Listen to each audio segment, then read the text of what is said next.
I believe we are going to make progress in the economic and political fields. President. Thank you, Mr. President. Dan Rather with CBS News.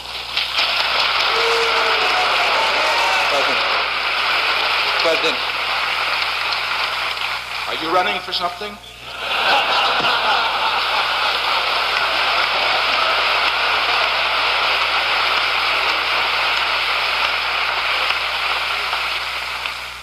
No, sir, Mr. President, are you? Mr. President. Mr. President, I believe earlier. Mr. President, I want to raise an issue that I think has been lurking out there for 2 or 3 weeks and cast it specifically in national security terms. You already are the oldest president in history, and some of your staff say you were tired after your most recent encounter with Mr. Mondale. I recall yet that President Kennedy had to go for days on end with very little sleep during the Cuba Missile Crisis. Is there any doubt in your mind that you would be able to function in such circumstances? Not at all, Mr. Truitt, and I want you to know that also I will not make age an issue of this campaign. I am not going to exploit for political purposes my opponent's youth and inexperience.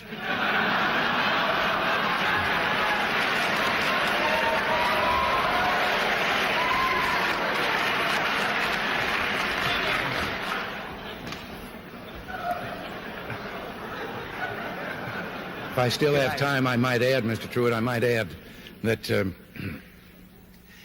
it was Seneca or it was Cicero, I don't know which, that said, if it was not for the elders correcting the mistakes of the young, there would be no state.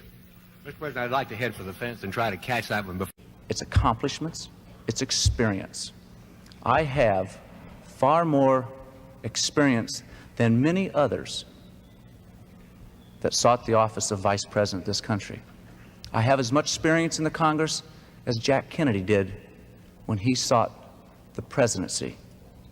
I will be prepared to deal with the people in the Bush administration if that unfortunate event would ever occur. Senator Benson. Senator, I served with Jack Kennedy. I knew Jack Kennedy. Jack Kennedy was a friend of mine. Senator, you're no Jack Kennedy.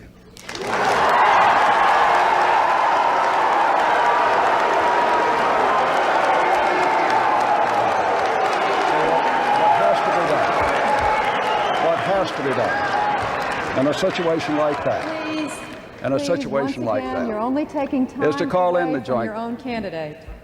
That was really uncalled for, Senator.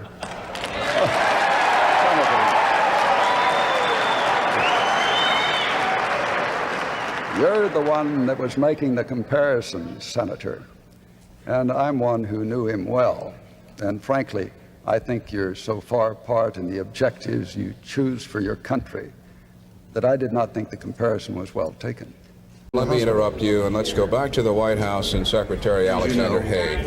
Touch with the Vice President, who is returning to Washington.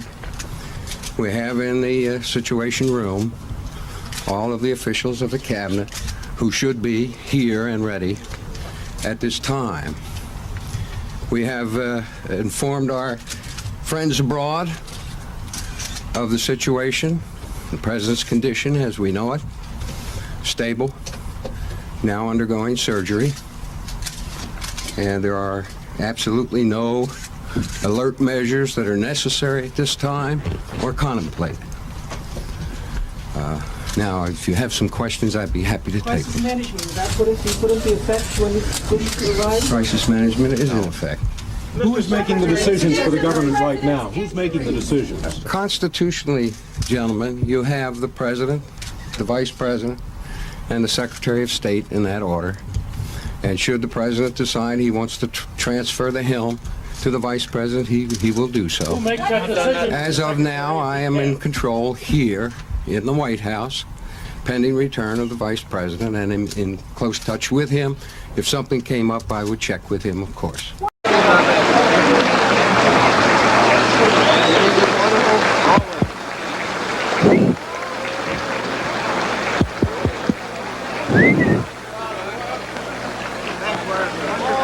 I would like like to say on behalf of the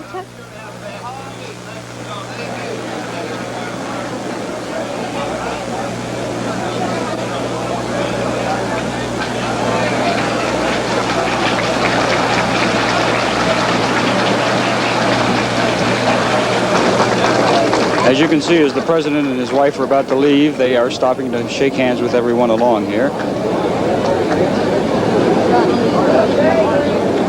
The two gentlemen there with the president are Secret Service men. The president's reaching out to touch hands with everyone, even with the police officer here at the door. 2 years ago, I said that, introduced myself in Paris by saying that I was the man who had accompanied Mrs. Kennedy to Paris.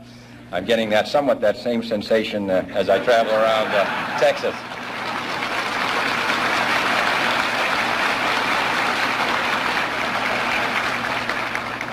Nobody wonders what Lyndon and I wear.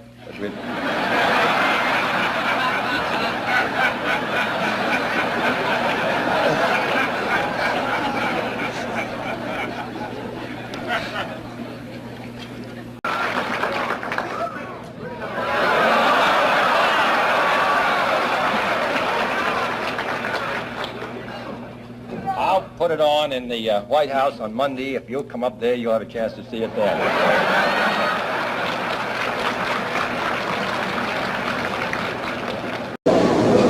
When the president appeared out in the parking lot, he broke one of the cardinal rules of security. In fact, he broke it 2 or 3 times. He went out into the crowd, and of course, Secret Service men find this the most nervous time of any presidential appearance. As long as the Secret Service men can keep the crowd away from the president, they have a good chance of protecting him. But once he moves into a crowd, the Secret Service men are nearly immobilized in protecting him. Another rule is that anyone who approaches the president should have both hands visible and empty. And as you can tell in a crowd, there's no way to determine that. So whenever the president does move out into a crowd for handshaking and backslapping and exchanging pleasantries, he is always at the mercy of the crowd, and the Secret Service is at its least effective position.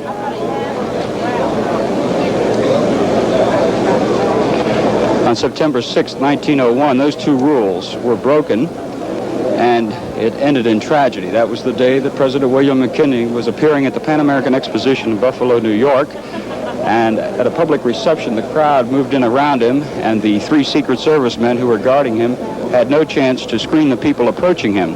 Because it was a hot day, Secret Service also allowed persons to have handkerchiefs in their hands to wipe their perspiring brows. It just so happened that one of the thousands of handkerchiefs in that large hall covered a revolver in the hand of 28-year-old Leon Czolgosz. He was an unemployed mill worker. He said he was an anarchist. He was also was a man with a long history of mental illness. And as in many important occasions of the world, no one seemed to sense that anything different was going to happen. When McKinley reached out to shake Czolgosz's hand, it looked like a familiar scene. The scene of the President of the United States shaking hands with Fred Nobody. The assassin shattered that picture quickly. He slapped McKinley's hand away and fired 2 shots point blank. In an instant, McKinley's attacker was driven to the floor.